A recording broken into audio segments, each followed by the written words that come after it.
Posibleng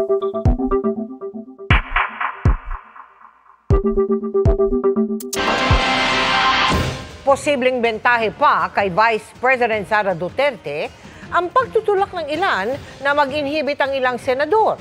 Ayon po yan kay Senate Minority Leader Coco Pimentel. Nanindigan naman si Senadora Risa Hontiveros na huhusga siya batay sa bigat ng ebidensya. Nakatutok si Mav Gonzalez. Sa pagsagot ni Vice President Sara Duterte sa mga komentong dapat mag-inhibit ang mga senador na pumapabor sa kanya, sinabi niyang bigyan daw ng benefit of the doubt ang senator judges na gagawin nila ng tama ang kanilang trabaho.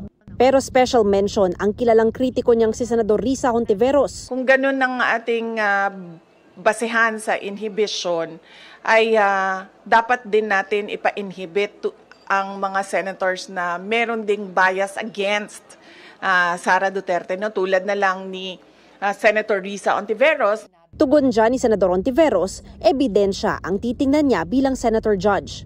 Noong nanumpa kami bilang senator judge, naging tungkulin namin sa Senado na suriin at bumoto ayon sa bigat ng ebidensya na ilalahad ng magkabilang panig. Sinusunod ko po ang tungkulin na iyan at inaasahan ko rin ito sa ibang senador.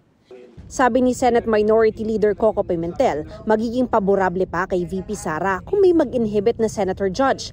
Kailangan kasi ng 2/3 o 16 na senador na magsabing guilty ang bise bago siya makonvict. Binibilang natin dito yung sinasabi yung salitang guilty. Hindi binibilang yung nagsabing not guilty. Magiging pabor din daw kay Duterte ang anumang delay sa pagdinig, tulad ng dinulot ng pagbalik ng impeachment complaint pabalik sa Kamara. Sabi ni Pimentel, nag-iimbita lang daw ito ng mga kwestyong legal.